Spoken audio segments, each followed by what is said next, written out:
don't always get to choose in this life, win and lose in this life, but I'ma prove in this life, we can move in this life. Marc-Antoine Dion, bienvenue au podcast. Bon matin, Anthony, ça va? Ça sent bien, ça sent bien. Ça sonne. Ça sent. On se sent bien. Excuse-moi, j'étais en train de fabuler ce matin. Ça a été comment la route de Québec à Montréal? Comment t'aimes ça? T'aimes-tu ça? Ça s'est bien passé. Honnêtement, ouais. J'aime ça faire la route, j'aime ça venir ici. C'est comme le seul moment dans ma vie que je peux être 100% avec moi-même, sans aucune distraction. Qu'est-ce que ça veut dire? Tu sais, quand je suis en auto, ben, je peux pas regarder mes courriels. Je peux pas regarder mes messages Slack. Tu sais, si mes employés m'écrivent, je le sais pas. Ma femme est pas là, mes enfants sont pas là, mais je dis mes enfants, ma fille. Tu sais, je peux pas scroller sur peu importe, c'est moi dans l'auto, je me mets de la petite musique, puis je fais juste, je pense. C'est me with yourself, c'est ça. C'est en plein ça. Fait que c'est quand même des journées le fun de faire ça. Tu sais, le matin, tu pars tôt, il n'y a pas trop de trafic, puis là, je me préparais un petit peu pour le podcast, je disais les questions, tu sais, je retournais dans mon passé, je vivais des affaires, fait que c'était cool quand même de faire ça. C'est le fun de faire la route quand même. Ouais, j'aime ça. C'est comme une petite mini-thérapie là, quand c'est des longues routes, un petit road trip. Là. C'est en plein ça. C'est là qu'on voit qu'on a souvent pas assez de temps comme ça, tout seul, pour nous. Ça, c'est vrai. Sans distraction, sans input externe. Hey, tellement. Ça fait vraiment du bien. Tellement. Mais tu sais, le podcast, c'est un peu ça aussi. Là. C'est un environnement d'une heure de discussion intime en one-on-one. Fait que je trouve que, c'est sûr, je me considère pas comme un psychologue, psychothérapeute, mais ça fait du bien juste de jaser. Je trouve qu'on prend pas le temps de jaser puis s'asseoir puis discuter de qu'est-ce qui se passe bien, qu'est-ce qui se passe moins bien dans notre vie, tu sais. Fait que, en tant qu'entrepreneur, c'est des sujets, tu sais, la santé mentale, c'est des sujets qu'on parle pas assez, mais qu'on vit tous, là. C'est très important. Tu sais, notre cerveau, c'est notre plus grand asset en tant qu'entrepreneur, tu sais. Puis malheureusement, je trouve que des fois, on n'en prend pas assez soin. Notre corps non plus, mais surtout pas notre cerveau. Non, du tout. Fait que c'était une petite introduction, le fun au podcast. Mais écoute, Marc-Antoine, prends le temps de te présenter, parler un petit peu de l'entreprise familiale aussi. Je te laisse le plancher. Yes. Donc, moi, j'ai un background en informatique. J'ai étudié en informatique par passion, mais aussi parce que quand j'étais jeune, je savais pas trop ce que je voulais faire. Mais mon père avait une business en informatique. J'avais un peu grandi là-dedans. Je savais que j'aimais ça. Puis en bon ado, un peu lâche, je me suis dit, ça va être facile. Mon père, il va pouvoir m'aider à me trouver des stages, puis il va pouvoir m'aider à me trouver un job, puis ça va être facile. C'était mon choix principal, c'était je voulais aller en génie, mais je voulais pas faire chimie physique, parce qu'encore une fois, j'étais un adolescent lâche. Donc, j'ai background en informatique, j'ai étudié en informatique. J'ai travaillé en 2017 et 2022 en tech pour une couple de différentes business. À ce moment-là, je commençais à travailler sur un projet entrepreneurial, une business qui s'appelait Likeabee, qui était une plateforme de mise en relation pour travailleurs à temps partiel. Donc, c'est le premier SaaS/marketplace qu'on a développé pendant presque 4 ans. Après ça, je suis tombé plus dans la consultation. Puis, j'ai, depuis cette année, joint la business familiale avec mon père, qu'on a rebrandé. On a ouvert une nouvelle ligne d'affaires. Nice. Puis à travers tout ça, je suis un mari et un papa aussi. Donc, papa, ça prend quand même... C'est quand même difficile d'équilibrer tout ça. J'imagine, oui. On le sait que la majorité des entrepreneurs, l'équilibre, souvent, ça ne fait pas partie du vocabulaire. Non, ça n'existe pas. C'est quelque chose sur lequel je travaille quand même. Faut que tu te fasses ça crée quand même un équilibre, veux pas, quand tu as avoir des responsabilités de même, j'imagine. C'est ça. En fait, ça m'a forcé à avoir une rigueur parce que là, c'était non négociable. OK.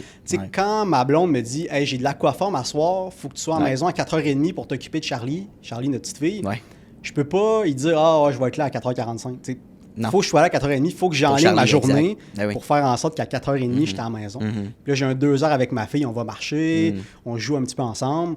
Donc, c'est des moments qui sont le fun, mais avoir un enfant, justement, ça fait en sorte que tu te mets une structure parce que ça devient non négociable.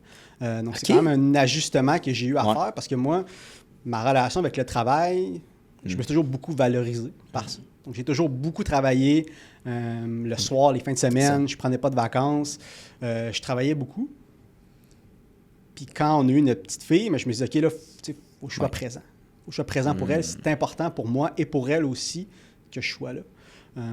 Donc, ça m'a amené justement à me dire, OK, je vais être là le soir, je vais être là la fin de semaine. Donc, déplacer un petit peu mes choses. Je travaille avec Isaac. Martin, un de tes amis, je sais qu'il te coach. Il me coach aussi sur comment organiser, structurer tout ça. Wow. Donc, tu sais, ça m'aide quand même à trouver un certain équilibre dans tout ça, même si c'est pas facile, c'est pas naturel. Ben, tu sais, faire une petite parenthèse sur Isaac, envoyer des fleurs à Isaac, parce que c'est lui, initialement, qui m'avait aidé à bâtir mon horaire type pour mon entreprise avec Google Calendar, tu sais, établir ça.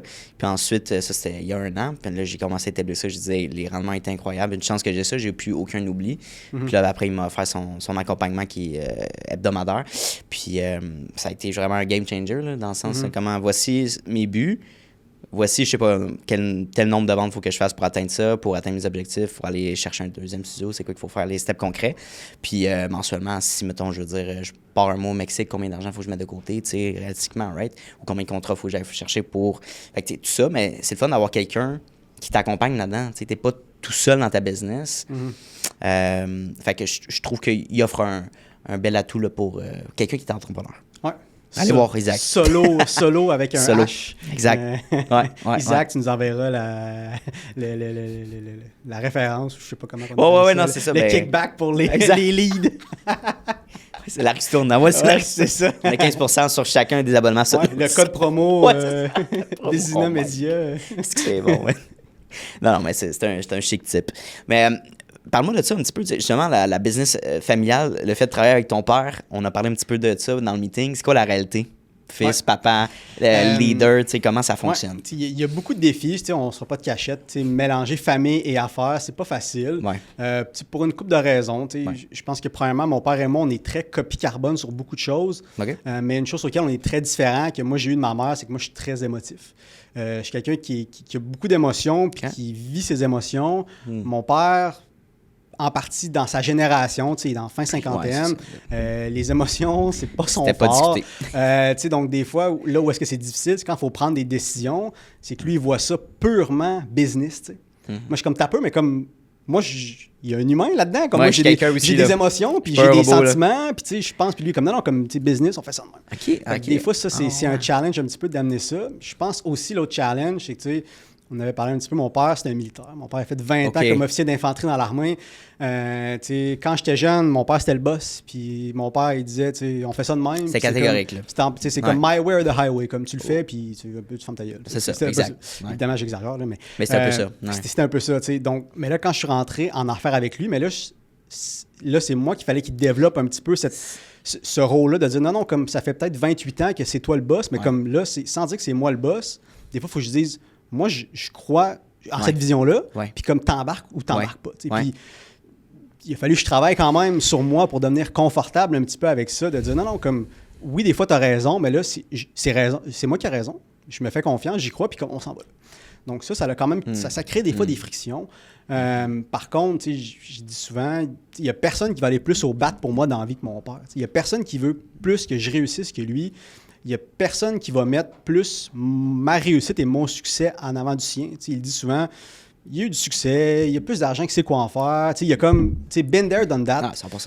Là, il est un peu plus rendu dans un mindset de comment est-ce qu'il peut redonner à moi pour m'aider un petit peu dans ce cheminement-là. Un peu le transfert, là, tu sais. C'est en plein ça. Fait que ça aide aussi un petit peu les relations des fois parce qu'il n'est pas dans un mode comme c'est ma business, c'est moi le boss, puis comme, tu sais, écoute-moi, puis on va faire ça de même. Non, il est plus comme, oui, c'est encore sa business. Moi, j'ai acheté des parts. Mais c'est dans un mode comme, je vais te coacher, je vais te mentorer. Tout ça dans une optique d'un jour de faire un transfert, puis de me laisser ça, plus juste un peu d'agir un peu comme coach à travers ça. Fait que ça aide quand même les dynamiques. Il y a moins de power struggle, parce que lui, il n'est pas en train d'essayer de prouver que c'est lui le meilleur, puis que moi, j'essaie de lui montrer que c'est moi le meilleur. C'est quand même sain un peu dans cette relation-là. Donc, somme toute, ça se passe super bien, puis il n'y a personne avec qui je voudrais plus être en affaire que lui, parce que justement, il veut que je réussisse, puis ça me fait plaisir de bâtir ça avec lui aussi. Un peu une manière de leur redonner. J'ai toujours eu ça un petit peu de fort, le sentiment que mes parents ont énormément investi puis sacrifié pour ma soeur, pour moi, pour qu'on ait le plus de conditions gagnantes possibles dans notre vie. J'ai toujours senti que fallait que je les repaye, même si c'est pas vrai, parce qu'ils l'ont pas fait dans une optique que j'allais les repayer, mais j'ai quand même un petit peu... Tu te sens un peu redevable? Je me sens redevable, c'est ça. Donc, à travers la business, c'est un peu une manière de dire, tu sais quoi, comme on va réussir, je vais te montrer qu'on le fait et que tous les efforts que tu as faits pour moi, je vais les utiliser à mon plein potentiel. Si je fais un parallèle un petit peu avec le poker, je ne suis pas un joueur de poker, fait que ça se peut que je dise des affaires qui ne font pas de sens. Mais je réalise que j'ai quand même on m'a dealé une bonne main. J'ai vraiment une bonne main, puis ce serait injuste pour mes parents si je ne la maximisais pas.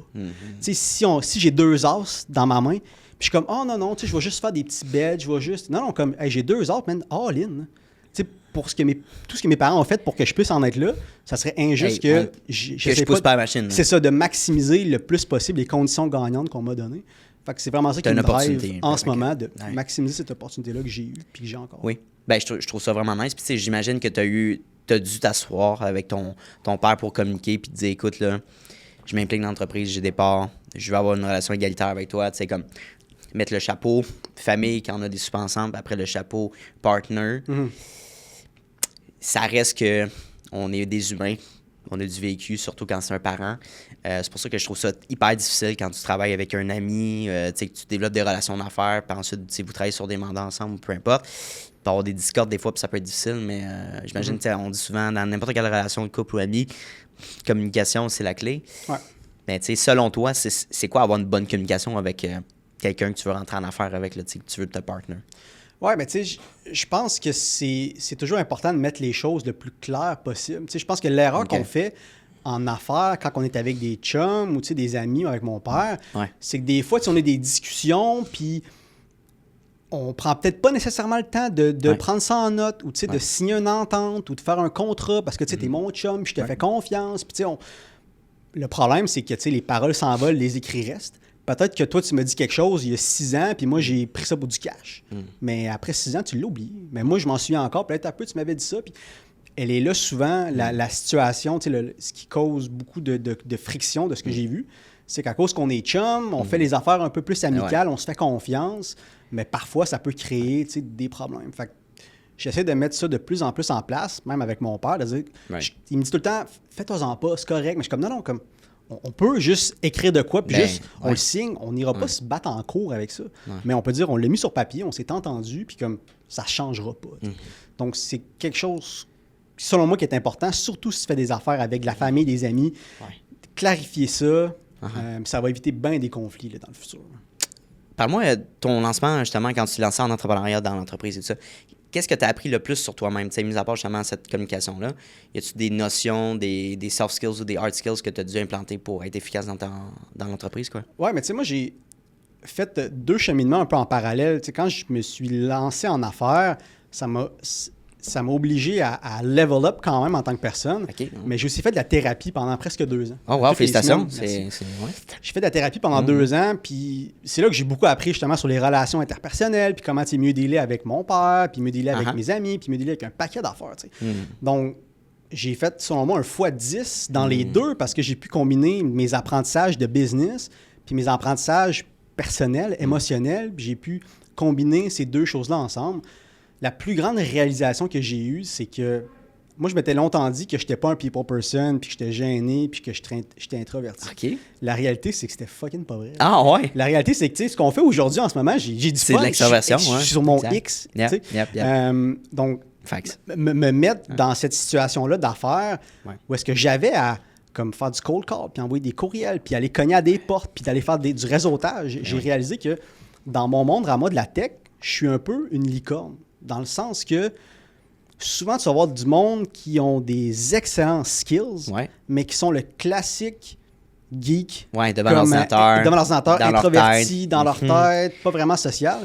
Ou sinon, tu vas voir à l'autre extrême, super social, plus vendeur, marketing, créatif, mais pas très. Moi, j'ai réalisé que j'étais aux 2 extrêmes en même temps. Fait que t'as les deux, j'ai des excellents skills techniques, j'ai shippé des produits, j'ai étudié en informatique, j'ai fait presque 10 ans que je fais ça, puis comme je suis capable de builder des affaires vraiment nice. Mais à la fois, j'étais allé à la TV, je vais à la radio, là, on fait ça ensemble, j'écris, j'ai du fun à faire du réseautage, j'ai du fun à parler avec les gens. C'est pas un effort pour toi, ou c'est peut-être plus un effort? C'est plus un effort, donc ça a été... le fun pour moi de réaliser. Tu sais, des fois, on parle de limiting beliefs, ou de croyances limitantes. Mais ça, c'en était une. Je me disais que j'étais pas un people person, mais c'est pas vrai.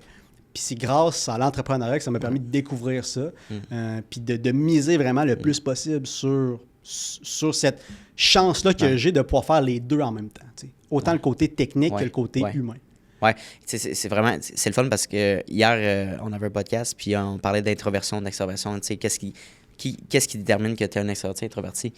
Moi, je te considère comme ça dépend de la situation. C'est comme un introverti va se lever le matin, il va avoir une full batterie charged, puis plus la journée va continuer, plus sa batterie solaire va diminuer. Puis l'extraverti, c'est le contraire. Tu sais. Mais moi, je me considère comme un mix and match de ça, dans le sens que il y a certains événements de réseautage qui vont me tirer plus de jus, tout dépendant des gens que je rencontre, tu sais, des types de personnalités qui vont aller chercher hey, ça, c'est demandant, ça vient même reach out. Fait que ça dépend des conditions sociales, mais carrément, comme je pense que les gens qui se disent introvertis sont peut-être plus extrovertis qu'ils le pensent finalement. Ben, c'est une peur rendue là, c'est une peur du jugement, c'est une peur, c'est vraiment la question de la confiance. On a tout ça en dedans de nous, mais j'ai réalisé justement que c'est pas que j'étais pas un people person, c'est pas que j'étais introverti, c'est que j'avais peur. T'sais. Oh, c'est de la peur. C'est ça, c'était de la peur. C'était de la peur de me faire rejeter. C'était de la peur de. Dans notre société aujourd'hui, comme l'échec puis le rejet, c'est vu comme étant une mauvaise chose. Mais la réalité, c'est que c'est incroyable. Parce que si tu échoues, puis si tu te fais dire non, ça veut dire que tu as essayé quelque chose. Ça veut dire que tu as foncé. Puis je vais faire un parallèle à Elon Musk. Je sais que c'est un personnage assez polarisant en ce moment. Mais ils font souvent une comparaison entre SpaceX puis Boeing. Boeing, ils ont travaillé 10 ans sur une fusée pour essayer de la rendre parfaite. Puis le moment qu'ils l'ont lancée, ils ont envoyé du monde sur la station spatiale puis ils n'ont pas été capables de les ramener parce qu'elle ne fonctionnait pas. Versus SpaceX, on disait hey, nous, on va essayer de lancer le plus de fusées possible. Ils en ont lancé 6, ils en ont explosé 5. Mais à chaque fois, ils ont appris, ils ont itéré, ils ont amélioré leur processus. Imagine-tu si tu t'étais dit, non, nous, il ne faut pas échouer. Comme la première fusée qu'on va lancer, il faut qu'elle fonctionne. Ben, ça n'aurait jamais fonctionné. Donc, je pense que c'est un réflexe à apprendre de dire non, l'échec, comme c'est une bonne chose, c'est un signe de progrès, c'est un signe d'avancement, c'est un signe que tu essaies des affaires. Moi, je pense que c'est nécessaire. Hein. Tu n'as pas le choix. Si tu attends toujours le bon moment, le meilleur exemple qu'on parle souvent, c'est tu te lances en entreprise, tu attends le bon timing ou tu attends d'avoir, je sais pas, mettons, tu te pars en marketing, là, exemple classique, tu attends d'avoir la meilleure caméra, le meilleur micro, le meilleur éclairage. Tu attends de toi d'être bien pour créer des vidéos. Ça finit. Tu vas jamais te lancer. Il y aurait jamais, tu vas toujours te trouver des justifications. Puis les gens, ils vont pas réellement te juger. Même que je trouve ça cool de voir que quelqu'un commence à filmer avec son cellulaire, par exemple. Facebook pose ça, puis fast-forward un an, tu vois que la qualité, il évolue. Tu vois que son contenu est meilleur. Tu vois qu'il y a plus de visibilité. C'est comme, OK. Fait qu'il a commencé là, puis là, il est rendu là. Et non, il a commencé là, puis il est rendu là. Ça fait pas de sens. Là. Moi, je trouve ça beaucoup plus cool de voir, puis de garder tout ce beau contenu-là que... Right? Fait que ça, c'est un exemple un peu, mais tu sais... Aie confiance. Même si t'as plus ou moins de confiance en toi, syndrome d'imposteur, ça rentre là-dedans, là, mais essaye-le, plante-toi. Quelqu'un qui va faire ces pas-là, qui va se planter, va avancer beaucoup plus rapidement que quelqu'un qui va attendre les meilleures conditions, parce que ça n'arrivera jamais. Tu vas jamais te lancer. Je pense qu'une chose que les gens ne réalisent pas, tu as parlé du jugement, c'est que on a souvent peur que les gens nous jugent. Mais ce qu'on ne réalise pas, c'est que pendant que nous, on a peur que les gens nous jugent, ces gens-là ont aussi peur, eux autres, de se faire juger. Moi, en ce moment, je pourrais être en train de dire hey, là, j'espère qu'Anthony, il trouve que je suis un bon guest puis que je réponds bien à ses questions. Mais peut-être que toi, tu es en train de penser hey, j'espère que Marc-Antoine aime ça puis qu'il aime les questions que je pose. Moi, je pense que toi, tu me juges, mais toi, tu penses que moi, je te juge. Exact. Donc, la réalité, c'est qu'on pense que les gens nous jugent, mais ils ne nous jugent pas tant que ça parce qu'ils sont autant concentrés sur eux-mêmes que tu l'es. La deuxième chose, puis c'est Béatrice Vallière, que tu connais, une de mes bonnes amies, elle me disait à un moment donné, son coach avait dit quand tu reçois de la critique de quelqu'un, elle me disait it's more about them, it's not about you. Si exemple, tu postes le podcast, puis on va dans les commentaires, puis moi, Marc-Antoine, c'était un câble. Ça en dit pas mal plus sur la personne qui a écrit ce commentaire-là que sur moi. Probablement qu'à quelque part, cette personne-là en dedans d'elle, elle se sent cave. Puis elle projette ça sur moi, elle projette ça sur les autres. Donc, je pense que ce que j'essaie de dire, c'est que les gens nous jugent pas mal moins qu'on le pense. Et ceux qui nous jugent, ça en dit pas mal plus sur eux que ça en dit sur toi. Donc, il faut le prendre pas mal moins personnel qu'on le fait. J'adore ça. Puis, tu sais, surtout quand c'est pas constructif, là. C'est comme, c'est laid, tu pues. À travers des vidéos, genre, j'ai déjà lu ça, je suis comme, big. Qu'est-ce que tu fais, genre? Pour vrai, mais je trouve ça bizarre. Puis, tu sais, comme, faire un parallèle à ça, j'avais reçu des commentaires à un moment donné, puis le gars, il disait c'était du hate, là, du pur hate. Puis j'ai même pas répondu. Puis le lendemain matin, il avait répondu ça sur mon commentaire, puis il s'était excusé. Il dit hey, je m'excuse de mon message. C'était vraiment pas visé sur toi. J'avais passé une mauvaise journée, puis il fallait que je trauma dump, genre, ce que j'avais vécu. Puis c'était la première vidéo que j'ai vue, fait qu'il fallait que ça sorte. Puis je disais OK, il n'y a pas de problème, mais tu sais, comme. Il y a personne qui se lève le matin, comme super comblé par la vie, super heureux. Puis qu'ils disent, ouais, moi, aujourd'hui, je vais aller laisser des commentaires de hate sur les réseaux sociaux. Oui, c'est ça. Moi, c'est un peu, des fois, la manière que je gère ça. Je me dis, clairement, cette personne-là, elle vit de quoi dans sa vie? Ouais, il y a un problème ça. à quelque part, Exact. puis Ouais. elle n'est pas capable de dealer avec elle. Donc, son réflexe, c'est juste de... Tu sais, c'est comme les intimidateurs. Ça le monte un peu. Là. Ceux qui intimident sont souvent ceux qui sont fait intimider. Ouais, Puis vrai, ils n'ont pas été capables de dealer avec ça. Donc, la seule manière qu'ils font, c'est qu'ils font comme Uno, miroir, Ouais. puis comme ils envoient ça sur quelqu'un d'autre. Tu sais, quand tu regardes ça, beaucoup, tu sais, je ne veux pas généraliser, mais c'est beaucoup du parenting, tu sais. Comment que la personne a été éduquée. Puis après, il y a des enjeux de santé mentale, là, on ne rentre pas là-dedans, mais beaucoup plus comme parent, qu'est-ce que tu as eu comme éducation, tu sais, comme enseignement.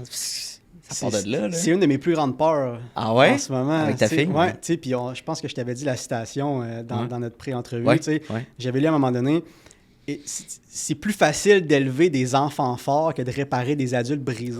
Ah oui, celle-là. Quand j'ai lu ça, là, même j'ai eu des frissons, puis j'y pense encore, je me dis, on réalise pas en tant que parent l'impact autant positif que négatif qu'on a sur nos enfants. Ben voilà. Puis je pense que souvent, ce que les gens réalisent pas, c'est qu'ils vont le dire. Ouais. Ils vont le dire à leurs enfants, fais ci, fais ça, ça c'est bien, ça c'est pas bien. Mais l'enfant, il écoute pas, il regarde.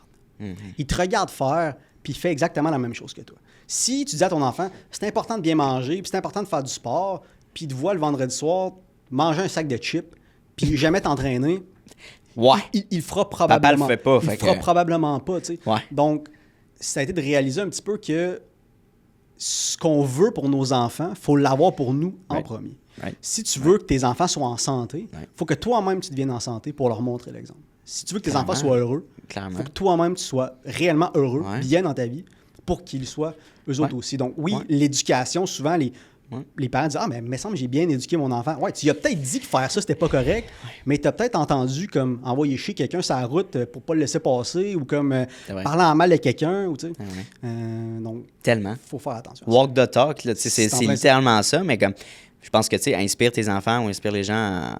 Fais ton lit, mais tu sais, est-ce que tu fais ton lit toi aussi? Comme range ta chambre, tu ranges ta... Tu sais, comme montre, puis surtout, je pense, j'imagine, je suis pas un parent, là, mais tu sais, comme montre les bienfaits de ce que ça peut amener. Mettons, t'entraîner, t'as plus d'énergie, t'es plus allumé, tu te sens mieux, estime de soi. Fait que tu sais, t'es comme, ah, ok, ouais, ça fait du sens de faire ça, ou tu sais, de bien manger.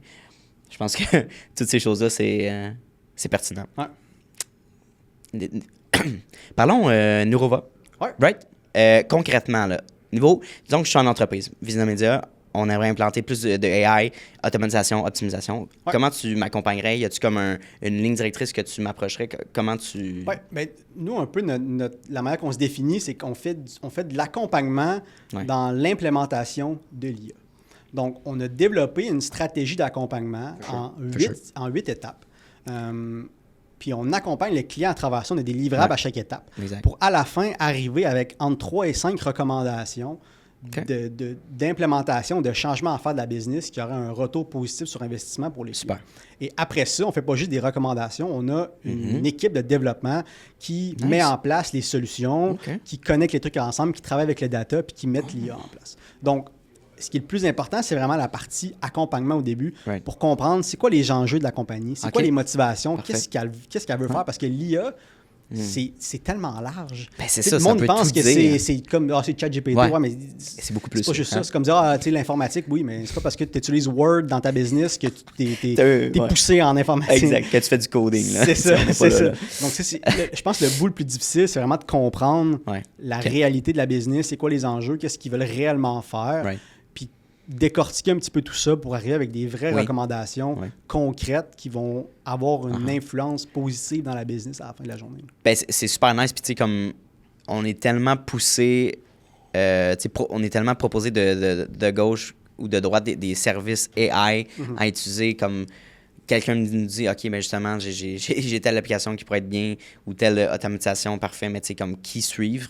Fait que rendu là, je pense que d'avoir un accompagnement qui est professionnel, qui est rigué, justement, qui a une certaine rigueur, c'est un gros avantage. Puis on peut peut-être faire un roleplay par rapport à ça, mais moi, mon enjeu en ce moment, c'est beaucoup plus l'automatisation puis de mes processus. Comme comment être plus rapide dans l'envoi de facture ou mon CRM, je commence à l'utiliser, mais c'est pas idéal. Fait que genre, comment on fait? Parce que je pense qu'il y a beaucoup d'entreprises comme la mienne, comme ils envoient encore des factures manuellement ou les paiements sont encore vraiment interacts. Comme, je sais que c'est pas idéal, là, mais qu'est-ce que...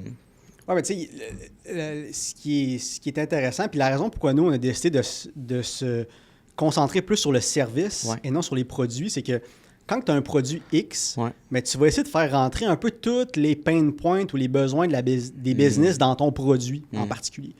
Tandis que nous, on dit, ben c'est quoi tes problèmes? Puis justement, nous, on va essayer de développer une solution qui va répondre spécifiquement à ce problème-là, soit en écrivant du code sur mesure, ou soit en utilisant des outils out of the box qui nous permettent, exemple, dans ton cas, d'automatiser des outils comme Zapier, puis comme, j'oublie c'est quoi la deuxième, mais des outils qui te permettent simplement de juste connecter des choses ensemble. Tu peux m'expliquer un petit peu le Zapier, comment fonctionne cette plateforme-là? Puis en fait, juste pour être transparent, Zapier, c'est pas de l'AI. Je veux dire, moi, oui, on est dans ce monde-là, mais le monde utilise AI partout, tout le temps, sur n'importe quoi. C'est clickbait, là, je veux dire, c'est un beau terme. C'est ça, dans de l'AI, il y a un paquet de choses à faire. De l'automatisation de processus, ça rentre dans un aspect de je veux améliorer ma business, je veux être plus productif, je veux être plus efficace, puis c'est ce qu'on aide les business à faire, mais ultimement, c'est pas de l'AI en toute transparence. Mais Zapier, de la manière que ça fonctionne, exemple, c'est que tu vas connecter,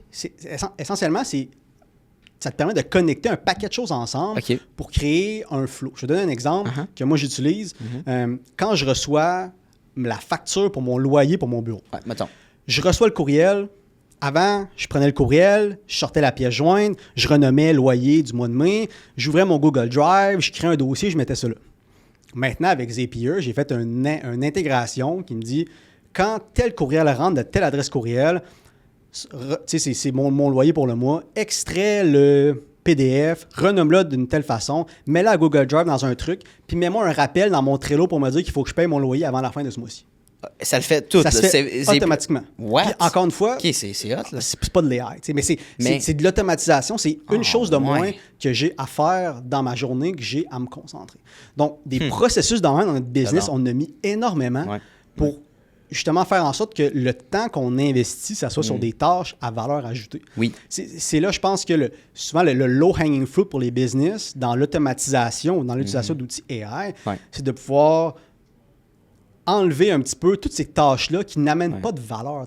Envoyer des factures, faire des suivis, puis renommer des trucs, puis gérer. C'est pas des tâches à valeur ajoutée, c'est du grunt work, puis c'est du travail que les business peuvent arrêter de faire par l'automatisation, en mettant en place certains processus.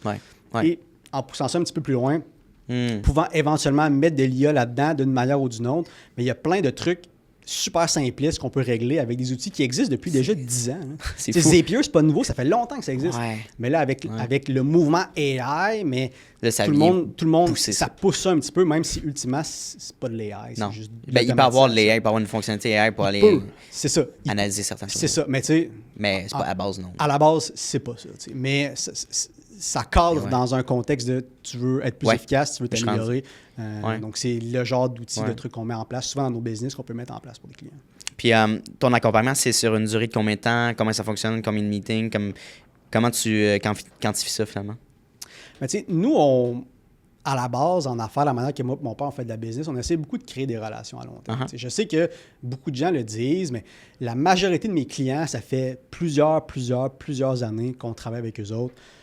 Moi, le plus beau cadeau qu'un client peut me faire, c'est quand, exemple, je travaille avec un stakeholder X dans une business, puis qu'on fait des affaires avec lui, puis il s'en va ailleurs, puis il revient me voir, puis il dit « Hey, ce que tu as fait là, je veux que tu viennes le refaire une deuxième fois dans mon nouvel emploi. » Ou quand les gens nous recommandent, ou quand les gens, tu sais, « Hey, j'ai un ami qui m'a parlé de ça, j'ai pensé à toi. » C'est tellement le plus beau cadeau parce que ça te démontre que tu amènes énormément de valeur pour les clients. Puis c'est une manière de faire des affaires souvent qui tu vas peut-être sacrifier peut-être un petit peu d'argent ou de profit à court terme parce que tu investis dans cette relation à long terme. Donc, l'accompagnement qu'on fait souvent dure longtemps.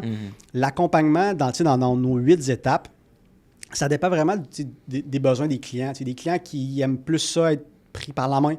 Donc, on va à leur bureau, on est là 2 heures de temps en présentiel.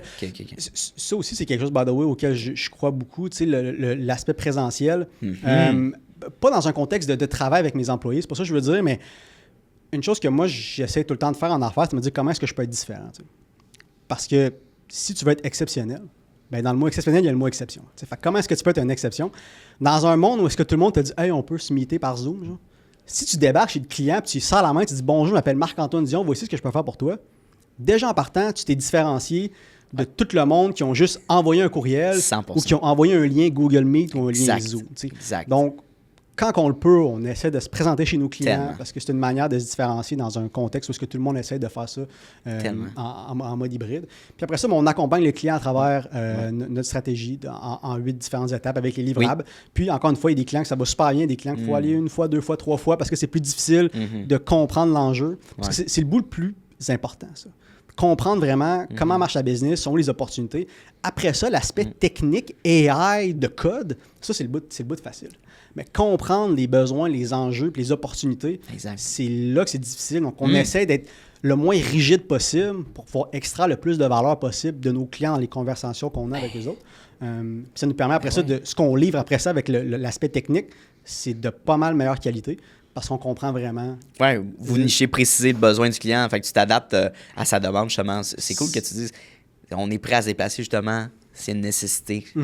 Je pense que, tu sais, avec l'arrivée, justement, de la pandémie, on a mis beaucoup de l'avant la distance, qui est le fun, qui est pratique. Ouais. Mais en même temps, ça montre que c'est très facile. Tu sais, il y a eu beaucoup de podcasts qui se sont lancés à distance, puis ça a été une des raisons, je dis, je vais jamais faire un podcast à distance. Je trouve que, il y en a trop.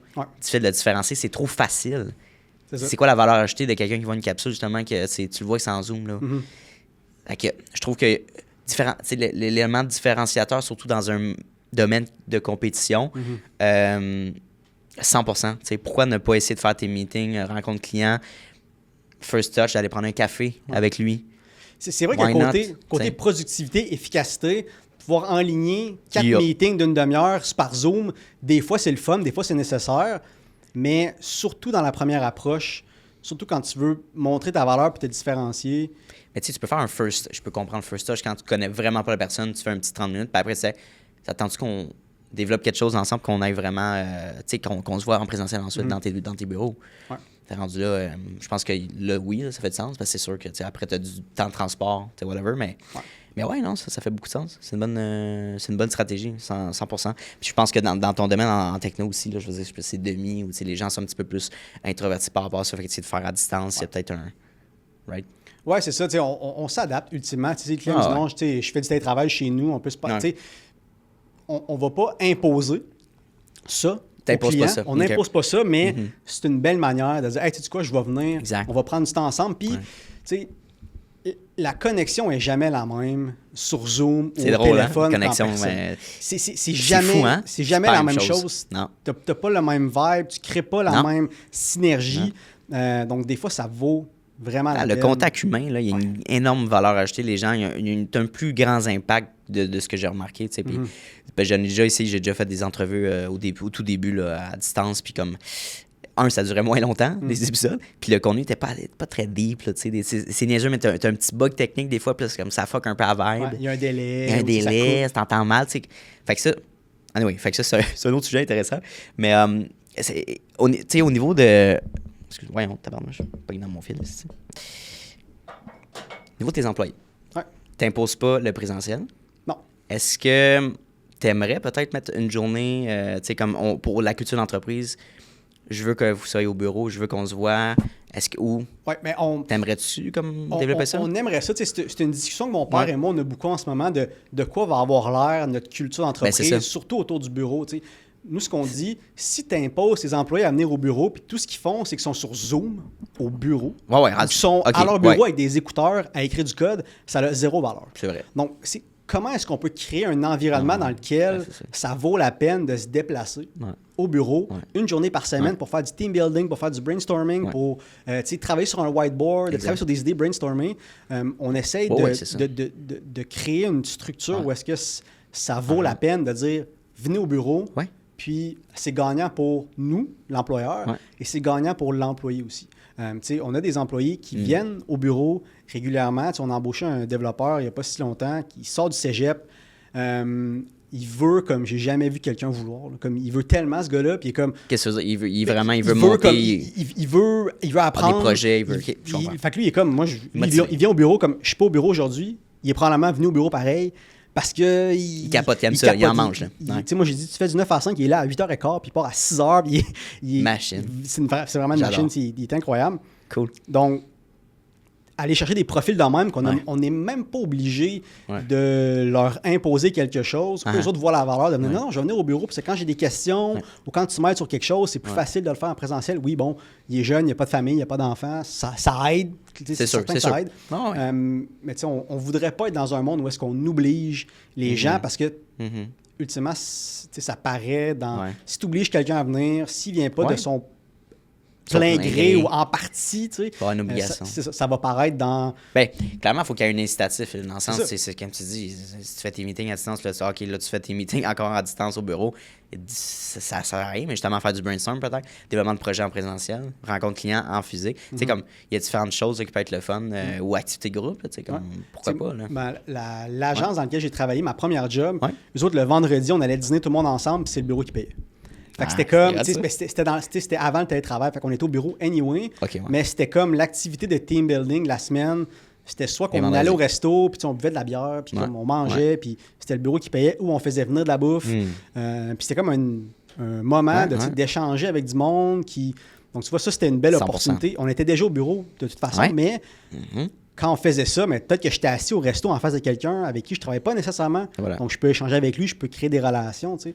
Donc, tu vois, ça, c'est un bel exemple de dire, pour moi, ben, j'ai un dîner payé, puis ben, j'ai des discussions cool avec mes collègues. Puis pour l'employeur, mais ça fait que le team building, puis la synergie d'équipe est pas mal plus forte. C'est ça, c'était un exemple qu'on avait dans le temps qui était j'ai un bon exemple pour faire du chemin là-dessus par rapport à ça. Wavency, on collabore ensemble depuis 2 ans. Puis eux, une fois par mois, ils ont une formule de lunch and learn dans la salle de conférence. Fait que toute l'équipe est là en présentiel, puis ils payent le lunch à tout le monde. Et ils amènent un expert sur, justement, ça peut être l'IA, comment... est-ce qu'on a ChatGPT, comment l'utiliser, comment l'optimiser, tu sais. Il avait reçu un expert en communication, comment, en développement de la parole et tout ça. Fait que... tout ça, mais ça amène justement une valeur ajoutée de dire comme oui, autant professionnellement, mais comme personnellement, c'est le fun aussi. Ça crée des liens. Qu'est-ce qu'il faisait aussi? Il y avait un lac à l'épaule une fois par année. Développement d'entreprise, il y avait comme une chasse au trésor qui avait été faite. C'est juste cool, tu sais. Cool. Mais je pense que il y a des entreprises qui vont garder ça tellement simple de genre un dîner pizza. C'est comme, hey, on peut-tu faire d'autres choses? Mais je pense aussi que c'est souvent dans certaines business, c'est parce qu'ils font pas confiance peut-être à leurs employés. Pas confiance? Ou la culture est mais quand mes employés au bureau, je peux les surveiller puis m'assurer qu'ils fonctionnent. Eux qui obligent justement d'être oui, c'est ça. Moi, j'entends ça beaucoup. L'insécurité, dans le fond. Mais c'est ça. Mais ça vient dans la culture des personnes que tu embauches. Comme moi, mon dev en ce moment qui veut comme... de manière incroyable. Je suis pas stressé en étant ici en ce moment. J'ai pas écrit un matin pour dire hey, tu sais, Zia, tu vas travailler aujourd'hui. Tu fais quoi, là? Je le sais qu'il va shipper du code. Je vais arriver chez nous, je vais regarder tout ce qu'il va avoir fait. Parce que je l'ai embauché pour ça. Voilà. J'ai déniché ça en lui. C'est pour ça que je l'ai embauché lui, même s'il avait moins d'expérience que toutes les autres personnes que j'ai passées l'entrevue. Donc je pense que ça vient aussi en fonction de, si tu veux bâtir une certaine culture, ça vient en lien avec les gens que tu embauches. Ça serait qui fait dans cette culture-là. Si tu te dis, mais il faut que je surveille mes employés, clairement, il y a de quoi qui cloche dans ta business, soit de toi en tant que ta culture, toi en tant qu'entrepreneur, ou le type de personne que tu as embauché, clairement, il y a de quoi qui cloche. Si tu sens le besoin de devoir les surveiller, puis c'est la raison pourquoi tu es forcé à venir au bureau. Puis je pense qu'il y a un aspect de micromanager, de genre, mets-toi dans les pieds de l'employé, de se sentir watché, micromanager. Oublie ça, il va se sentir minimisé, dégradé. J'aime pas ça, tu sais. Puis, par exemple avec Antoine, il y a une certaine liberté, puis comme il travaille à distance, fait du montage vidéo, puis à part quand on a des shootings, mais j'y fais confiance dans les tâches, tu sais. Je sais qu'il va rendre un contenu de qualité, puis on va aller de l'avant, tu sais. C'est de faire une confiance, puis surtout, une grosse valeur ajoutée, tu me diras ce que tu en penses, mais il y a une problématique, un problème avec telle chose. Voici la situation, mais c'est comme avoir quelqu'un qui te dit parfait, il y a un problème, voici la solution qu'on préfère. Puis, tu sais, je commence à faire cette solution-là, ça te va dessus, parfait, on y va de l'avant. Et non de dire ça marche pas, puis là, moi, il faut que j'essaie de trouver une solution. C'est comme sur le moment, je suis peut-être pas disponible, right? Alors, quelqu'un qui pense déjà, qu'est-ce qu'on fait? Qu'est-ce qu'on fait plus loin? C'est conseil à tout employé. Si tu vas voir ton boss puis t'amènes et un problème et une solution en même temps, ça va avoir l'air pas mal plus winner que si tu dis hey, j'ai un problème, je sais pas quoi faire. Parce que tu dis, hey, j'ai un problème, j'ai déjà identifié X, Y, Z solution. T'en penses quoi? C'est laquelle qu'on devrait prendre? Hey, ça, c'est une grosse valeur ajoutée. Ça, c'est malade. Ça. Si tu veux monter aussi dans une entreprise, avoir plus de leadership, responsabilité, je pense que c'est vraiment la meilleure manière. Puis on va parler de ça. Comment tu fais justement pour encourager toi ton leadership à l'interne? Puis pour que tu vois justement ton employé qui est vraiment motivé. Là. Tu le vois que c'est un leader naturel, potentiellement un intrapreneur. Comment tu fais pour encourager ça? Ouais. Tu sais, c'est un défi pour moi parce que c'est nouveau pour moi, ça aussi, le leadership. Tu sais, j'apprends à être papa en même temps que j'apprends à être leader. C'est les deux en même temps. Tu sais, donc, je suis pas ici pour dire que j'ai toutes les réponses, tu sais, mais encore une fois, je pense que c'est ce qui fonctionne, c'est que j'ai une communication qui est claire de ce que moi j'attends. Tu sais, je m'attends de mes employés. Mais aussi, si on reprend le parallèle que je faisais avec ma fille, je lead par l'exemple. Dans le sens que, puis des fois, je travaille avec des coachs, puis c'est quelque chose sur lequel j'ai un petit peu de difficulté, c'est que je leur dis, je sens le besoin qu'il faut que je me justifie à mes employés. Oh. Dans le sens que, à cause que je veux leader par l'exemple, s'il faut que je parte plus tôt le mardi parce que ma blonde a de l'aquaforme, il faut que je sois chez nous à 4 heures. Il y a du monde qui dirait, c'est ta business, s'il faut que tu partes à 4 heures, tu prends tes affaires et tu sacs ton gars. Tu n'as pas besoin de justifier à personne. Tu sais. Toi, tu sens le besoin. Je sens le besoin pour pas que mes employés pensent que moi, tu sais, je leur dis, il faut que tu sois là de 9 à 5, il faut que tu fasses ça, puis moi, comme je rentre à midi, puis je pars à 3 heures, c'est ma business, je fais ce que je veux. Tu sais. Je pense que mon équipe se rallie un petit peu derrière moi en tant que leader parce que je lead the way. Tu sais, je montre l'exemple. Tu vois souvent un peu je voyais une image à un moment donné, c'était... Tu sais, t'as des esclaves qui tirent un gros bloc de granit, puis t'as le gars sur le dessus avec son fouet. Puis t'as le gars c'est le premier en avant qui tire avec les autres. T'sais. Toi, t'es plus ce gars-là, évidemment. Je suis plus ce gars-là parce que j'essaie de montrer l'exemple. Tu sais, je vous dis que j'aime ça quand vous venez au bureau, mais moi, je suis au bureau du lundi au vendredi. Tu sais, je dis pas à mes employés, venez au bureau pendant que moi, je suis chez nous, ou pendant que je suis à mon chalet. Non, si tu veux que, si je te dis d'être là, ben, je suis là moi aussi. Je te montre que je care. Puis que le standard que je te demande, c'est le standard que moi, j'ai aussi envers moi. Et c'est comme le strict minimum que moi, je m'oblige à moi, c'est ce que je demande aussi. Fait que dans mon apprentissage en tant que leader, c'est un petit peu ça que j'essaie de faire, de montrer l'exemple de ce que moi, je veux en mes employés. J'essaie de le faire, moi, en premier. La même chose que je fais avec ma fille. T'sais, ce que je veux pour elle, il faut que je l'aille pour moi. Mais ce que je veux pour mes employés, il faut que je le fasse moi aussi. J'ai une question pour toi. Là, vous êtes 12, je ne me trompe pas. Ouais.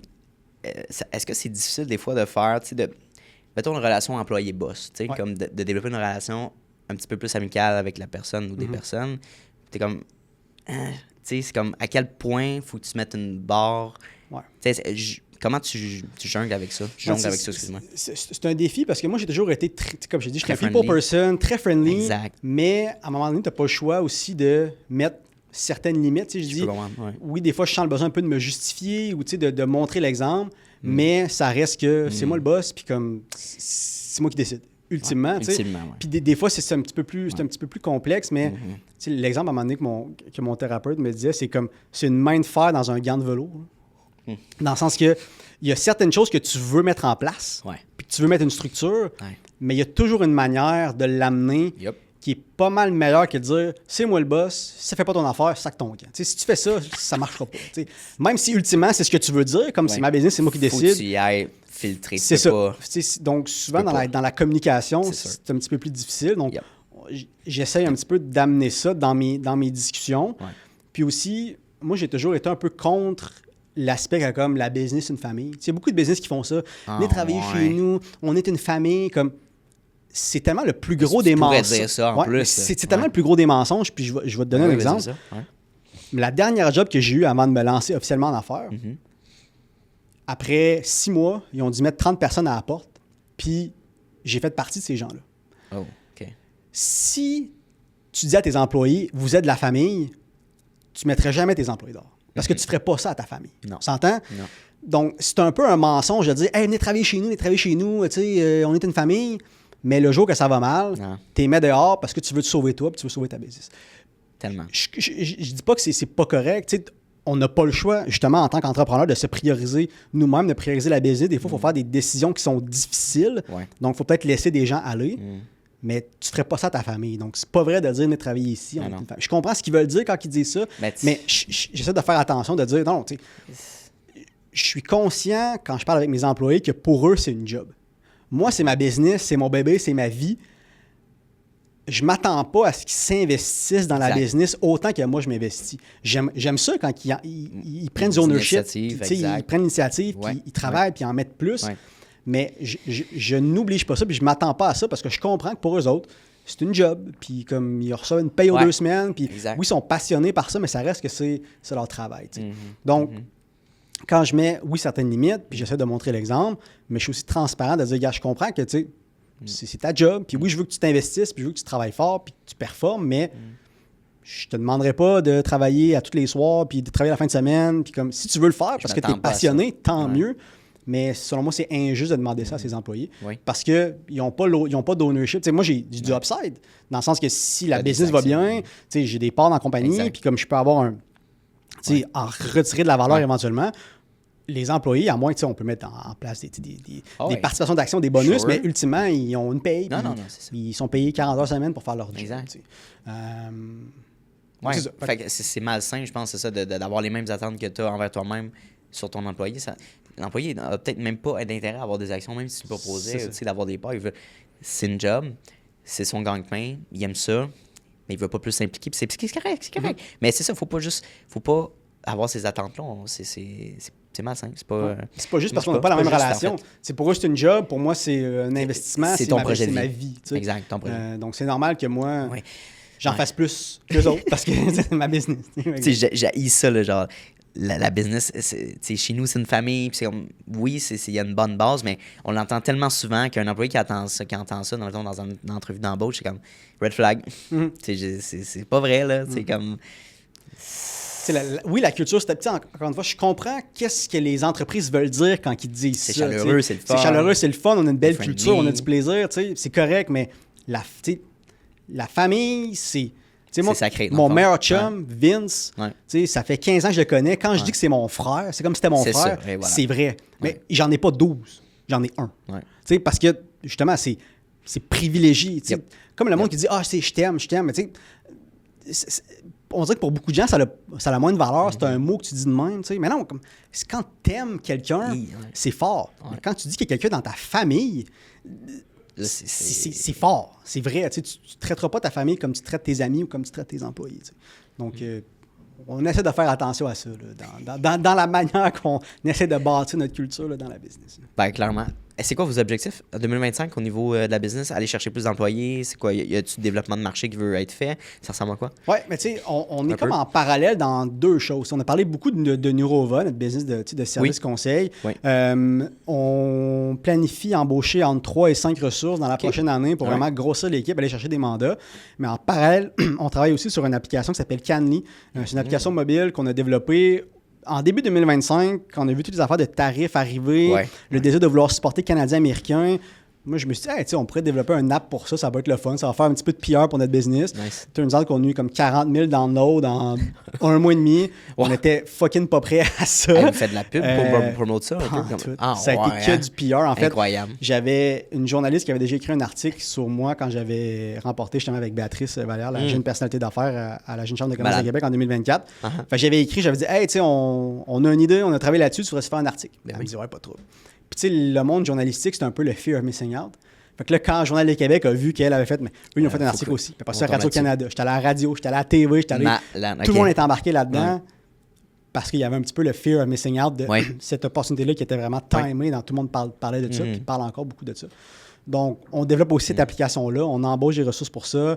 Dans 2 semaines, je vais à Toronto. Ça s'appelle le CIAL. C'est un salon des producteurs canadiens. Il va y avoir 1500 producteurs là-bas. Je vais essayer de parler avec eux autres et comprendre la réalité. Donc, on investit beaucoup dans Nurova présentement dans la business de service conseil, mais aussi, cette année, ça va être une grosse business pour notre app, Canly, qu'on investit beaucoup de temps et de capital là-dedans pour développer des features puis la rendre le plus pérenne possible dans un contexte où, oui, là, les gens aiment ça, scanner les produits, voir si c'est un produit canadien-américain. Est-ce que ça va durer? peut-être que oui, peut-être que non. Moi, je pense que dans un an, les gens vont peut-être en être revenus ou ils vont vouloir encore supporter Canadien, mais ils prendront peut-être pas encore autant le temps de scanner à tous leurs produits. Je pense que le timing est vraiment sa coche. Peut-être que ça va pas s'essouffler, mais peut-être diminuer un peu, mais ça va rester que les Canadiens et Québécois vont vouloir s'encourager entre les provinces. Puis, t'es déjà chez Maxi, on voit déjà, puis d'autres épiceries, on voit déjà le petit signe produit au Canada. C'est le fun. Juste ça, à faire attention, parce que ça veut dire plein d'affaires, ça, ces stickers-là, je sais pas si tu le savais. Là, mais en théorie, un produit doit être fait à 51% au Canada pour avoir le collant. Ouais. Juste pour... Même juste la viande. Mettons, le bœuf canadien, il faut que le bœuf ait vécu 60 jours au Canada pour être du bœuf canadien. Donc, habituellement, ce qui arrive, c'est qu'il grandit aux États-Unis. Ils l'amènent au Canada, 60 jours, ils l'abattent, puis c'est du bœuf canadien. Fait que, tu sais, encore une fois, les épiceries, on peut leur faire confiance, mais ils ont une plus-value, eux autres, c'est d'essayer de te vendre des produits, ultimement. Aussi. Donc, des fois, tu sais, Made in Canada, Made in Québec, mais ça veut tout dire des choses différentes. Donc, on peut se faire biaiser par ça. C'est en plein ça. C'est pour ça aussi qu'on a voulu développer l'app, pour amener une perspective externe. T'sais, nous, on n'a pas de plus-value que tu achètes X ou Y. Ça ne change rien pour nous. On essaie d'amener de l'information juste de la manière la plus transparente possible. Donc, 2025, ça s'annonce à être une très, très grosse année, comme à chaque année. C'est toujours des grosses années parce qu'on a plein d'idées et on fait plein de projets. Mais je pense que c'est l'impact qu'on a besoin justement d'encourager local, mais plus local, mais vraiment at large économiquement, nationalement. Fait que le timing est bon, puis c'est clairement une application qui va être utilisée. Est-ce que c'est vraiment pour les produits de consommation? C'est autres produits qu'on peut acheter en magasin? Oui, c'est ça. On faisait beaucoup les produits d'épicerie, on a les produits de pharmacie, on a les produits à la SAC aussi, on a des produits, chez Walmart, on a des produits Costco aussi. De plus en plus, le catalogue grossit, mais c'est un gros défi parce que on n'a pas encore de lien directement avec les manufacturiers. Donc, on essaie d'aller chercher nos données d'un peu partout. On essaie d'être le plus juste possible. Donc, des fois, le monde nous écrit « Hey, je scanne un produit puis je le trouve pas. » Mais comme on décide de ne pas te le montrer parce que si on ne peut pas te montrer de l'information qu'on est pratiquement certaine qu'elle est véridique, on préfère juste pas te le montrer pantoute. T'sais. Donc là, encore une fois, là, c'est un défi, gérer ça un petit peu, l'attente des clients. T'sais, comme je t'ai dit, 40 000 downloads en un mois, on ne s'attendait pas à ça. Ça allait créer quand même C'est fou l'engouement. C'est quoi? Est-ce que ça a été... Y a-eu un problématique au niveau des serveurs, du coding, ou c'était vraiment pas l'engouement, mais c'était bien rodé, la structure était là pour pas que ça plante? Étiez-vous préparé à 40 000? Là? La structure, l'infrastructure technologique, c'était pas un problème. C'était plus le data qui est en arrière. T'sais, pour te donner un exemple, on a 1,5 million de produits en ce moment dans notre base de données. Puis à tous les jours, il y a du monde qui trouve des produits qui n'existent pas encore. Parce qu'il y a plein de nouveaux produits qui sortent. Il y a plein de produits que des fois qu'on vont être dans une épicerie en particulier, dans une pharmacie en particulier, qu'il n'y a pas ailleurs. Cette data-là est accumulée par vous? Peut-être un nouveau produit qui apparaît, est-ce que c'est vous qui mettez dans la banque de données? C'est ça. Il y a différentes manières qu'on utilise. Je ne vais pas dévoiler tous les secrets. Mais on est... En fait, notre stratégie en ce moment, c'est que là, on essaie vraiment d'aller créer des liens directement avec les fournisseurs. Parce que c'est la manière d'avoir les données les plus justes possibles. Mais en ce moment, à chaque fois que quelqu'un scanne un produit qu'on n'a pas, on le prend en note, on essaie d'aller le crawler, d'aller le chercher, puis d'aller chercher les infos. Donc, c'est quand même le défi présentement. Puis aussi, les gens ont toutes des perspectives différentes. Je vais donner un exemple. Quelqu'un dit « Ah, Kraft, c'est américain, c'est de la merde, on ne devrait pas supporter ça. » All right. Une autre personne scanne « Hey, Kraft, pourquoi tu dis que c'est pas bon? C'est super bon. Kraft, ils ont une usine à Mont-Royal, ils ont 1000 employés, il faut supporter ça. » Fait que tu vois, quelque chose qui fait exactement la même chose va plaire à quelqu'un puis plaira pas à quelqu'un d'autre. T'sais. Donc, des fois, c'est d'essayer de trouver un peu les fonctionnalités ou le messaging pour que les gens comprennent notre intention derrière la chose. Mais une autre affaire que d'apprendre à faire, c'est que tu peux jamais plaire à tout le monde. Non plus, là. Mais il faut essayer de développer des fonctionnalités qui vont le plaire le plus possible au plus de gens possible. Il y en a ça répond pas à leurs besoins, puis ils nous envoient du hate, puis c'est bien correct. Mais ça, tu pars n'importe quoi où tu lances un produit ou un service, tu vas avoir du hate, tu veux pas. Fait que, mais rendu là, je pense qu'il y a une bonne partie d'éducation avec cette application-là qui est le fun aussi. D'en apprendre plus sur nos produits, comment c'est fait, qui est fait, c'est quoi l'impact, justement. Mais c'est nice. Je pense que il y a pas beaucoup. Je pense que souvent on oublie que dans une épicerie, il y a peut-être, je sais pas moi, 100 000 produits, mais il y a peut-être la majorité de ces produits-là, il y a 7-8 business derrière tout ça. Des méga conglomérats qui ont un paquet de, ils ont 50 brands. Donc, souvent, on réalise pas qui on supporte réellement.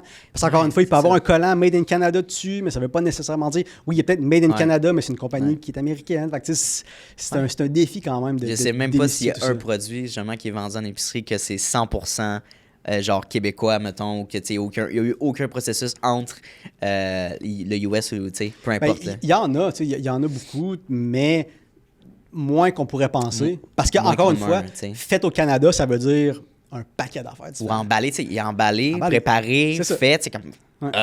C'est fait, mais les ingrédients viennent-tu d'ici, mais les intérêts, c'est des intérêts, tu sais, il y a un paquet c'est tellement compliqué. C'est une compagnie américaine, ils ont-tu un siège social au Canada, si tu payes des taxes ici, il y a plein d'affaires qu'on ne sait pas encore. Exactement. Fait que c'est d'essayer d'amener le plus d'informations possible puis laisser le client ultimement. Puis l'application va pouvoir justement informer les C'est en plein ça. Donc nous, on juge pas ou on prend pas de décision, on peut juste dire voici ce qu'on connaît sur ça. À toi de décider si tu veux le supporter ou si tu veux pas le supporter. Ouais. J'adore. Simplifier le plus, puis je pense que la rapidité est de mise dans notre société maintenant. Donc, tu sais, de prendre une photo, OK, parfait, good, on l'a, c'est clair. C'est ça. Les consommateurs, avec les Facebook, Instagram, TikTok de ce monde, on est tellement rendu impatients sur la technologie. Tu sais, la statistique, c'est que ça prend moins de 2 secondes à loader, le monde s'en va. Fait que, tu sais, faut que ça roule, faut que ça soit rapide, faut que ça soit au bout des doigts. Donc, c'est un défi aussi quand même, quand on est en tech, là, de répondre à tout ça. Là. Très nice. J'ai un autre sujet. Tu t'exprimes bien, tu es en confiance. Tu sais que vos services ont de la valeur. C'est quoi un bon vendeur selon toi? C'est quelque chose, encore une fois, sur lequel je travaille présentement. Parce qu'encore une fois, je me disais, moi, je ne suis pas un people person, donc je ne suis pas un vendeur. Ce qui n'est pas vrai. Une erreur que j'ai faite, encore une fois, c'est de trop comme regarder comment c'était fait avant. Dans mon expérience, je vais vous donner un exemple. Okay. Quand je travaillais en informatique, comme dev, souvent, il fallait développer des features que l'équipe de vente avait vendues qui n'existaient pas, mais parce qu'ils voulaient closer le deal. Fait que là, ils ont dit, oui, ça, on fait ça, ça, on fait ça, ça, on fait ça. Donc, moi, mon réflexe, quand j'ai commencé à vendre, ça va être de dire, oui, ça, on fait tout ça, puis ça, on fait tout ça, puis ça, il n'y a pas de problème. Ce qui était souvent pas vrai. T'sais.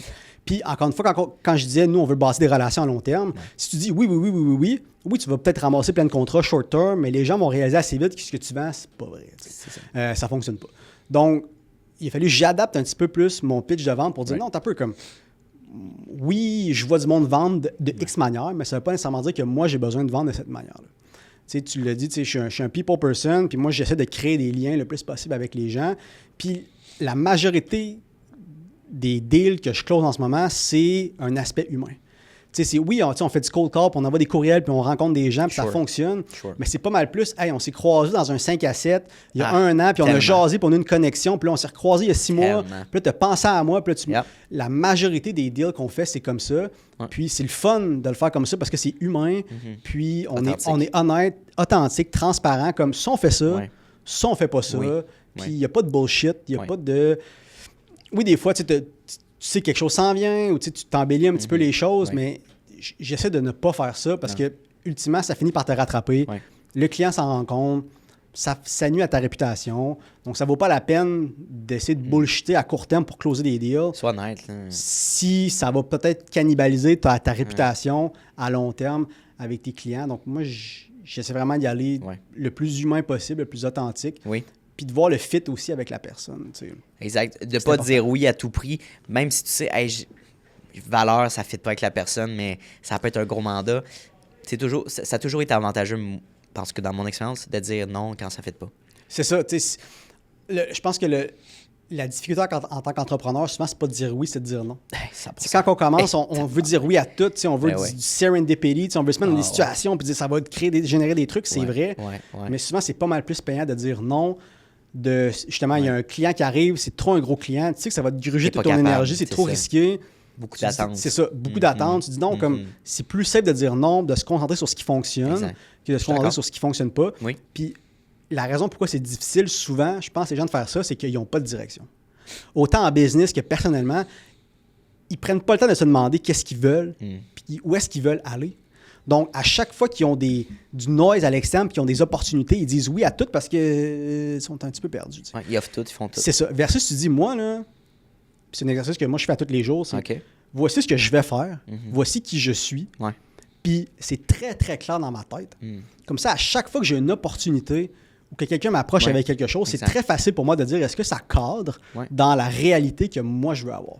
Est-ce que ça me sert de filtre pour décider est-ce que ça me rapproche ou ça m'éloigne de ce que je veux accomplir. Donc, c'est plus facile de dire non à des opportunités quand que tu sais exactement ce que tu veux parce que tu sais que ça cadre peut-être pas dans ta réalité personnelle ou dans ta réalité de business. Ça, puis tu sais, 110%. Puis ce que j'ai réalisé, c'est dès que tu as un processus aussi de vente, aussi une approche que tu es à l'aise, que tu sais qui fonctionne bien de A à Z. Tu sais, par exemple, récemment, il y a moins d'1 an, je voulais recommencer à faire de l'impression d'articles promotionnels. Puis j'étais comme, Anto, les marges sont pas tant intéressantes, puis tu vas trop te diversifier. Tu sais, il y a beaucoup d'agences marketing qui veulent faire du 360. Moi, il y a une chose que je préfère, puis que je suis bon, puis que j'adore faire, c'est le podcast. Puis ensuite, c'est les capsules qui amènent une valeur aux gens. Fait que ça, je sais que c'est le fun à faire. J'ai du plaisir à faire.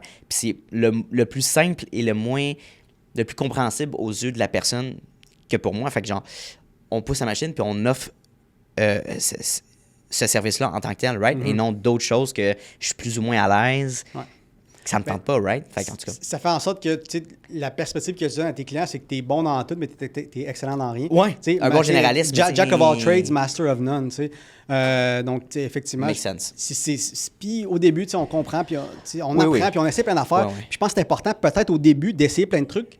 Jusqu'à temps que tu réalises qu'est-ce que tu aimes vraiment, dans quoi tu es vraiment bon. Puis là, d'essayer le plus possible, de sticker de te nicher. là-dedans. Par une fois, je dis ça, mais oui, des fois, on reçoit des affaires à l'externe. Comme je dis, on fait plein d'affaires parce qu'on est passionné par ce qu'on fait, mais on essaie quand même d'avoir une ligne directrice. Puis tu sais, je pense qu'à un moment donné, tu atteins un certain réseau aussi de contacts de genre, écoute, moi, c'est pas ma spécialité, mais je connais quelqu'un qui est vraiment bon là-dedans, puis je sais qu'il va être, tu vas être en bonne main avec cette personne-là, je te réfère, right? Fait que ça, c'est le fun aussi, c'est avantageux. Pas de dire, écoute, je fais pas ça, je vais essayer de l'apprendre. T'as un stress aussi qui est impliqué. Pour vrai, t'es beaucoup, en tout cas, selon moi, t'es beaucoup plus avantageux d'être spécialiste et non généraliste. Quand tu développes dans ta carrière, au tout début, tu sais pas ce que tu fais. Tu cherches un peu, fait que t'essayes plusieurs choses. Mais clairement, fait que ça serait votre conseil, chez vous.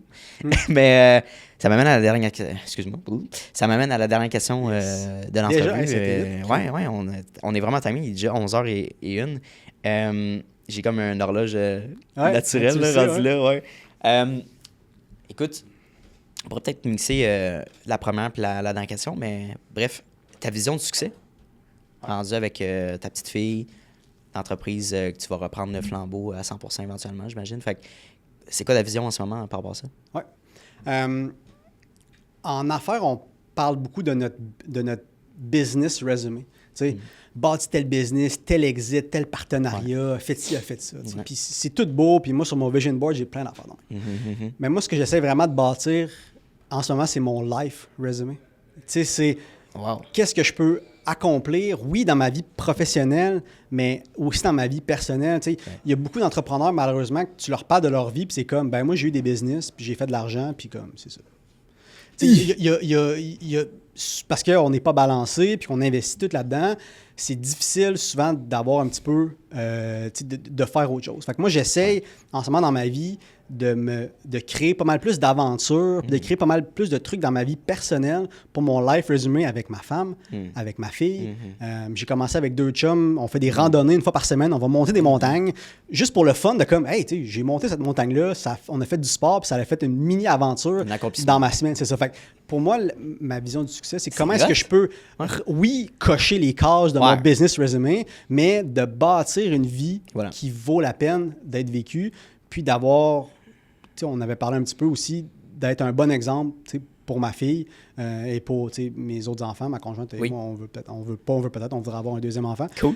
Donc, on veut montrer l'exemple. Donc, c'est comment est-ce que je peux builder mon business resume, comment est-ce que je peux bâtir mon life resume, puis comment est-ce que je peux, comme on disait plus tôt, bâtir des enfants forts et non réparer des adultes brisés. Oui, parce que tu regardes le fameux exemple de rendu sur ton lit de mort, qu'est-ce que tu vas regarder, qu'est-ce que tu vas analyser.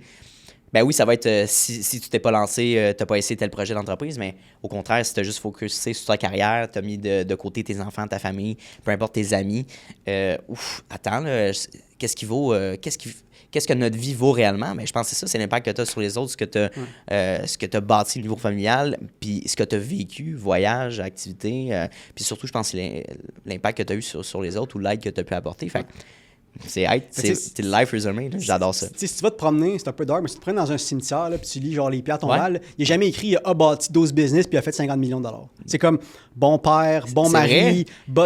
C'est ça Tu peux faire un paquet de trucs dans ta carrière. Ultimement, quand tu vas être genre au salon funéraire, puis le monde va venir parler de toi, ça va être « Hey, c'était un bon ami, puis il m'a aidé dans ça, puis c'était un bon père. » C'était pas comme « Hey, il a fait 50 millions parce qu'il a vendu sa business. » Ça... On s'en bat les... C'est exactement ça. Ça va pas être écrit « Est-ce que tu as bâti la business la plus rentable au monde? » Je dis pas qu'on veut pas faire ça. Clairement, on a des business à but lucratif, c'est pour faire de l'argent puis c'est pour réussir. Mais c'est pas ça qui est le plus important parce que c'est pas pour ça qu'on se rappelle de nous. Non. Oui, peut-être dans les médias, le monde va parler bâtisseur de telle affaire, mais comme ta famille, tes amis, ils vont se souvenir de toi pour ton life resume pour qui tu as été pour eux. T'as quel âge? 28. J'ai 25. Disons qu'aujourd'hui, c'était ton podcast, tu étais le host, puis que tu avais la chance de t'interviewer une version de toi-même de 18 ans. Ouais. Fait qu'il y a 10 ans de ça. Qu'est-ce que tu te dirais? Qu'est-ce que tu te conseillerais? Ouais. On a parlé un petit peu plus tôt, mais on a souvent énormément peur du jugement des autres. T'sais. Puis moi, j'ai bâti un petit peu toute ma vingtaine en fonction de ce que je voulais que les gens pensent de moi ou qu'est-ce que je voulais avoir l'air d'être pour les autres. T'sais. Puis j'ai réalisé justement, comme je disais, que premièrement, le monde, il te juge pas mal moins que tu penses. Ceux qui te jugent, ça en dit pas mal plus sur eux que sur toi. Mais le conseil que je me donnerais, c'est essaie d'être le plus toi-même possible. Tu sais, c'est la manière que je le phraserais en une phrase. Je préfère être aimé, je préfère être haï pour qui je suis que d'être aimé pour qui je suis pas. Tu sais, je disais, moi, je veux bâtir des choses exceptionnelles. Dans le mot exceptionnel, il y a le mot exception. Puis la manière que moi, je peux être une exception, c'est d'être moi-même. Parce que Marc-Antoine Dion, il y en a juste un sur la terre. Tu sais, je suis unique. Donc, au lieu d'essayer de changer ou de compromettre qui on est pour peut-être faire plaisir aux autres, c'est comme non, comme si tu es 100% toi-même, 200% toi-même, tu vas être bien. Puis 2, tu vas être exceptionnel parce que tu vas être une exception parce que tu es différent.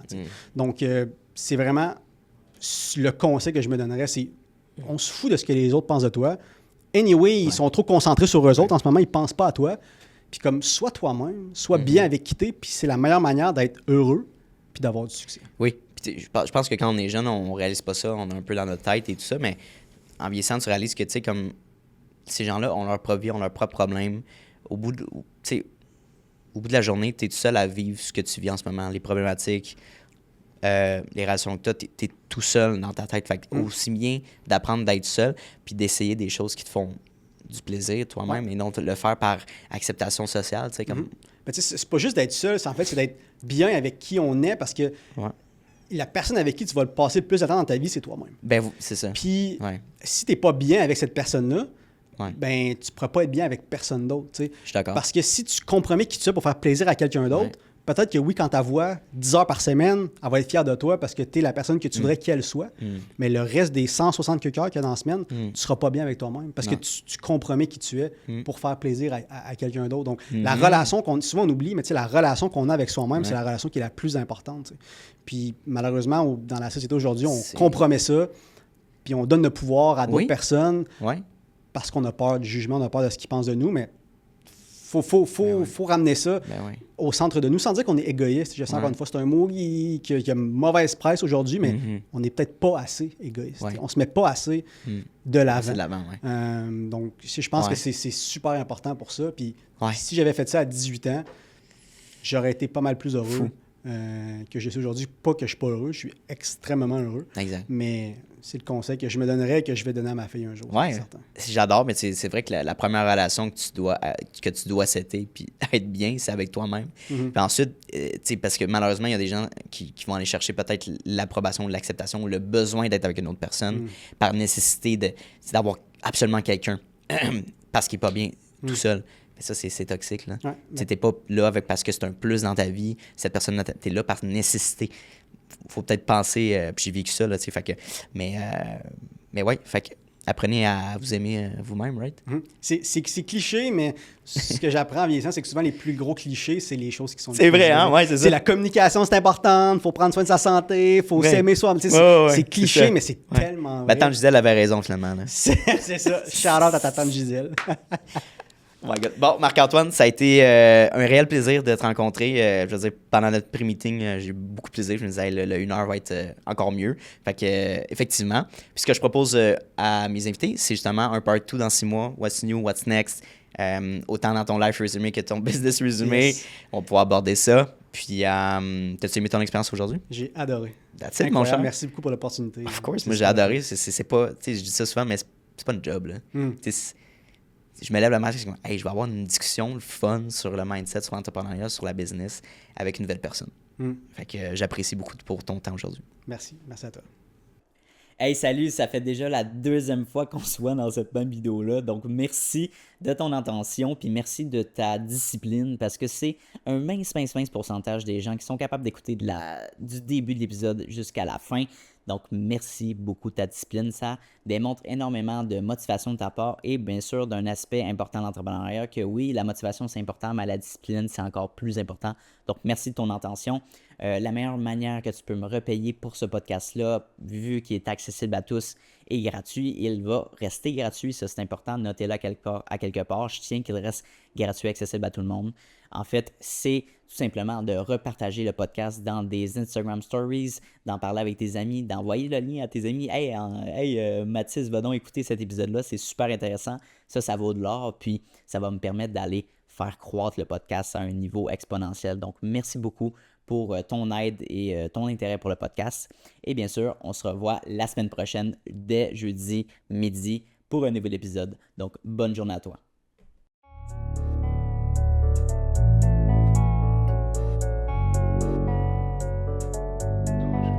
You don't always get to choose in this life, win and lose in this life.